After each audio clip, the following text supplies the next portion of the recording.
तो गाइस, यहाँ पे हम बात कर रहे हैं छत्तीसगढ़ चयन मंडल की। यानी ये जो वैकेंसीज है, ये जो जानकारी है, ये छत्तीसगढ़ के लिए है। अगर आप टीचर बनना चाहते हैं और छत्तीसगढ़ में बनना चाहते हैं तो इसके लिए आपको क्या क्या योग्यता चाहिए, कब से इसके लिए आप फॉर्म अप्लाई कर सकते हैं, ये संपूर्ण जानकारी जो है आपको यहाँ पे मिल जाएगी। अब आइए जानकारी को देख लेते हैं। तो देखिए, ये जो फॉर्म स्टार्ट होगा, ये फेक न्यूज नहीं है, ठीक है। ये फेक न्यूज जो है नहीं है, आप ये मान के चलिए कि एकदम करेक्ट न्यूज है, ठीक है। तो इसका जो ऑनलाइन फॉर्म स्टार्ट हो रहा है वो 24 जुलाई से ही शुक्रवार से स्टार्ट हो जा रहा है, ठीक। और उसके बाद जो है आवेदन की जो अंतिम तिथि होगी वो 21 अगस्त तक है, ठीक है, शाम के 5 बजे तक।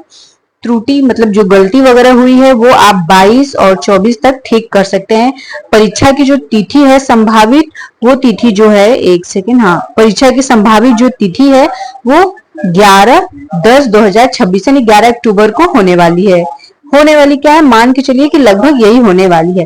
परीक्षा का समय जो दिया है, ठीक है, इसकी वेबसाइट पे भी जो है जानकारी वगैरह मिल जाएगी। टोटल 16 राज्यों में जो है 16 जिलों में जो है इसका परीक्षा सेंटर बनेगा, ठीक।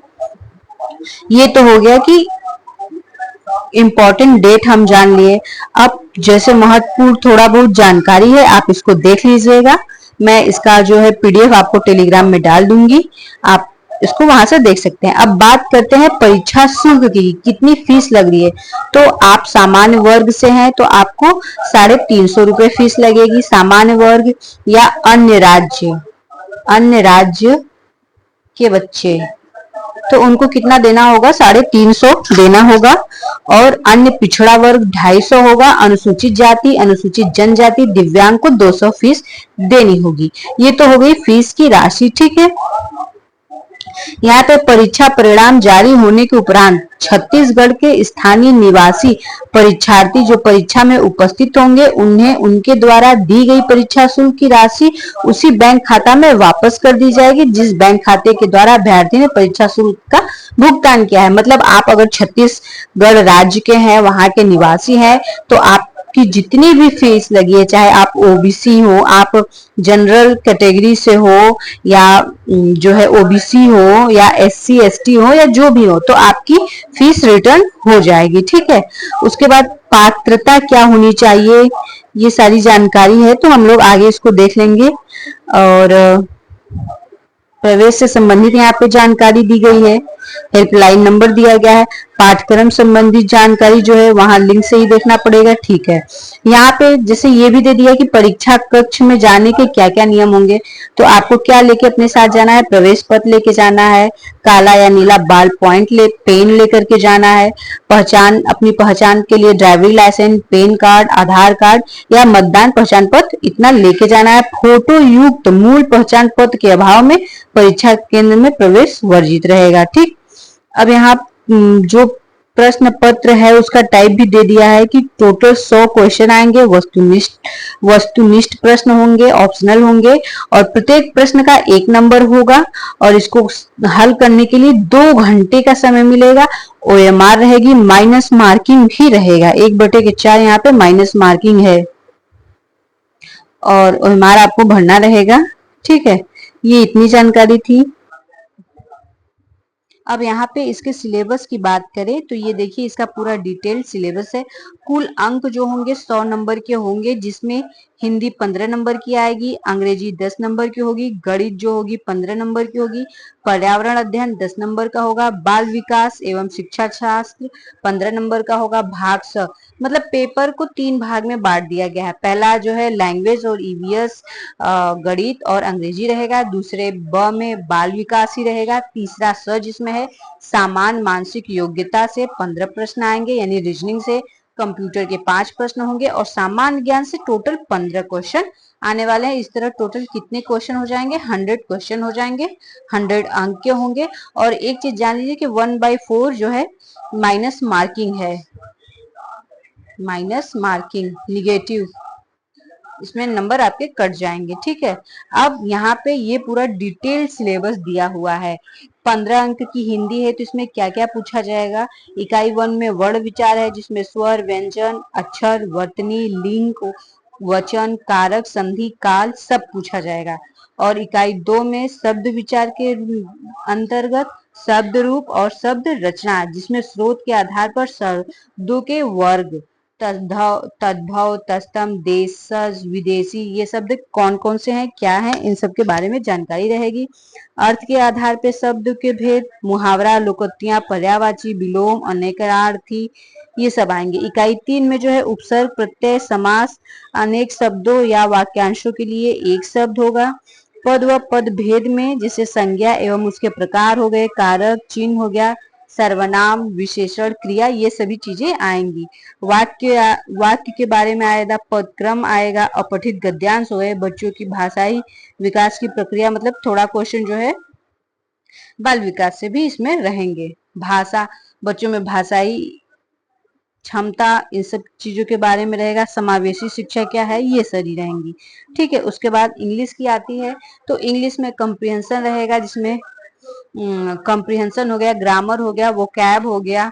ठीक है, पेडागोजी ऑफ लैंग्वेज डेवलपमेंट, मतलब पेडागोजी से रिलेटेड रहेगा। ये सारी चीजें यहाँ पे दी गई हैं।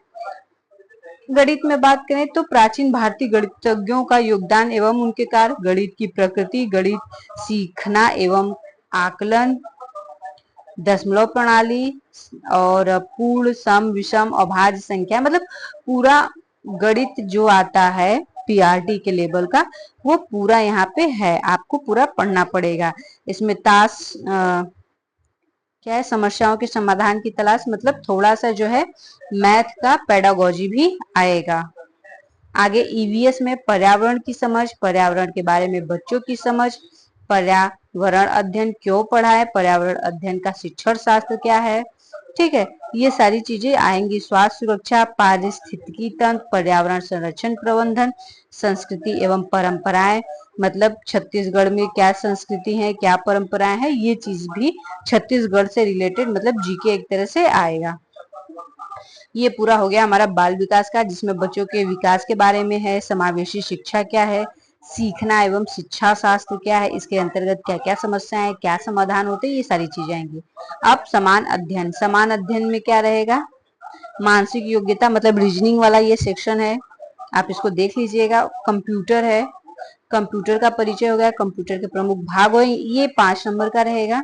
ठीक है, 5 नंबर का, ये सारी कंप्यूटर की चीजें हो गई। अब उसके बाद सहायक शिक्षक भर्ती परीक्षा, पाठ्यक्रम, एंटीवायरस एवं कंप्यूटर सुरक्षा, मल्टीमीडिया का उपयोग, स्टोरेज डिवाइस, सर्च इंजन एवं ऑनलाइन प्लेटफॉर्म जैसे गूगल, यूट्यूब, सर्च इंजन क्या है, वांछित जानकारी, इन सब चीजों के बारे में रहेगा। अब सामान्य ज्ञान से 15 प्रश्न आएंगे, और यहाँ से क्या क्या आएगा, ये जो है संविधान से आएगा। ठीक है, फिर इतिहास हो गया, ये सारी चीजें इतिहास की घटनाओं से रहेंगी। और उसके बाद फिर भूगोल, सामान्य भूगोल, और भारत का, विश्व का भूगोल, यहाँ से भी क्वेश्चन बनेंगे। उसके बाद अर्थशास्त्र से भी क्वेश्चन आएगा यहाँ से, और सामान्य विज्ञान से भी क्वेश्चन आएंगे, जिसमें रसायन शास्त्र, जीव विज्ञान, इन सब से भी क्वेश्चन आएंगे। भौतिकी, तीनों विज्ञान से क्वेश्चन आएंगे। छत्तीसगढ़ की जानकारी, मतलब छत्तीसगढ़ के बारे में भी पढ़ना पड़ेगा, छत्तीसगढ़ का जीके, छत्तीसगढ़ के बारे में पढ़ना होगा। और नई शिक्षा नीति क्या है वो भी पढ़नी होगी। ठीक है, 2020 की। तो ये पूरा उसका जो है एग्जाम का मैंने पैटर्न बता दिया, उसका सिलेबस क्या है वो भी बता दिया। अब आपको प्रिपरेशन सिर्फ करनी है। हालांकि सिलेबस लगभग जो है हर एक एग्जाम की तरह ही सेम है, बस चूंकि जिले मतलब स्टेट अलग हो जाते हैं, राज्य अलग हो जाते हैं, तो एक स्पेशल जो है राज्य का पढ़ना पड़ता है अलग से। बाकी तो सब वही रहता है, मैथ वही रहेगी, रीजनिंग भी वही रहेगी, मैथ वही रहता है, रीजनिंग वही रहता है, साइंस भी वही रहती है। तो ज्यादा सिलेबस चेंज नहीं होता है। सीडीपी हो गया, शिक्षण कौशल हो गया, ये सारी चीजें क्या होती है, सेम ही होती हैं। तो अगर आप जो है यूपी में सुपर टेट की तैयारी कर रहे हैं तो आप इसको अप्लाई कर सकते हैं। आप जहाँ पे यूपी का पढ़ते हैं वहां पे जो है आपको छत्तीसगढ़ का पढ़ना होगा। बाकी इसका जैसे एग्जाम डेट एकदम फिक्स है कि 11 अक्टूबर को इसका एग्जाम फिक्स है। तो मेरे अकॉर्डिंग आपको ये फॉर्म फिलअप करना चाहिए, एग्जाम देना चाहिए। बाकी जैसे ही कोई नई अपडेट आएगी आपको इन्फॉर्म किया जाएगा। Thank you guys. आपको वीडियो अच्छा लगा हो तो लाइक करिए, चैनल को सब्सक्राइब करके शेयर भी कर दीजिएगा।